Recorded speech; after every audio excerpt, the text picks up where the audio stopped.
біз оны сол екенін біліп, анық соған көзіміз жеткеннен кейін участковыйлардың өзі барып үйінен алып келді. Бәрін балам мойындаған.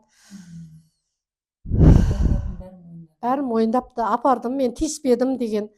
Біз сонда да сенбедік, экспертизаның бәріне салдырттық қызды. Бірақтан менің айтарым, сендерге не деп айтайын, енді мен де Құдайға шүкір осы.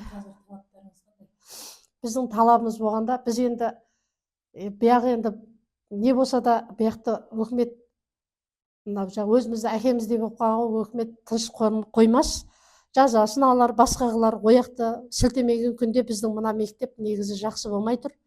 Менің айтарым сол. Бұл мектепте керісінше қыздың оқушының құқығын қорғауға жатқан жоқ, мұғалімнің. Сондай болып тұр. Енді мысалы келген апайлары жаңағыдай әңгіме айтып, сен мысалы бізден 2-3 ағай ертең жұмыстан босайын деп тұр. Сен мамаң мен папаңа біз мынандай деп әрдеңкені айта берме. Бәрібір ертең оқитын мектебін ғой дегендей әңгіме айтып, бұған ол негізі менің түсінуімше ол қорқытқанға жатады.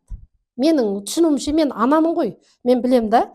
Мысалы, мен де қорқытып бірдеңе айтатын болсам, мен қыздарым қорқат кәдімгідей іш тартып қалатынбыз. Сол сияқты нәрсе болып тұр да. Менің айтарым, менің қызым дәл бүгін оқуды, бірақ жыл оқиды, бір жылдан кейін мейлі басқа неде оқысын, Құдай сақтасын, осы болған нәрсе қызымның басында қайтып келмесін. Балдарымның басына қайтып келмесін деп тілеймін, немеремнің басына келмесін. Мейлі өзімді әдемі қылып отқаныменен, менің сонда мына айналамда отырған балдардың бәрі сияқты оқиды. Олардың өмірі не болады?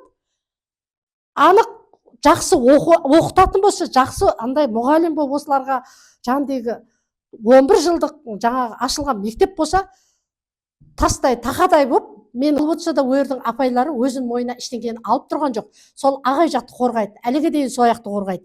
Мен өйтпедім, мен бүйтпедім деп.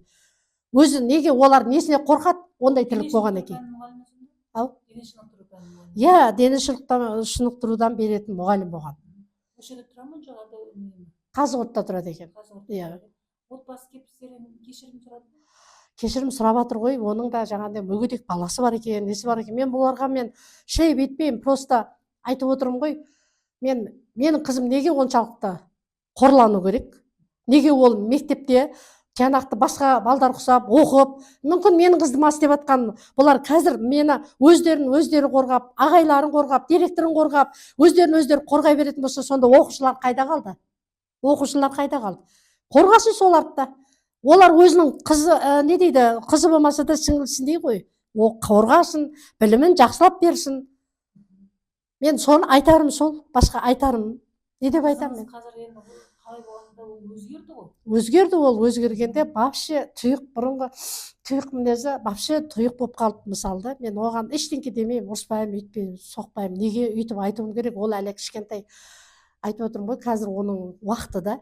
Енді қайта ондай жерде өтіп кеткеннен кейін ол қайта бұнысы несі деп үйтіп не қылудың орнына басын алып қашып, мен өрге барған жоқпын, мен үйтіп айтқан жоқпын дегенменен бір Құдай бар төбеде. Мен бір Құдайдан қорқам. Олар да бір Құдайдан қорқсын. Осы тірлікті істегеннен кейін, оны қайта наоборот басымен көтер. Сенің бұның бәрімізге тиді ғой деп ояқта айтудың орнына наоборот менің қызыма келіп, жаңағыдай әңгімені айтып кетеді. Оның бізге жұмысы қызық емес қой. Оның бала шағасы да қызық емес. Мен бала емес пе сонда? Мұғаліммен сөйлескен кезде не деді? Өзіміз сөйлесіп жатырық. Онда, сен өйстіп айтыпсың ғой деп. Жоқ, мен бірақ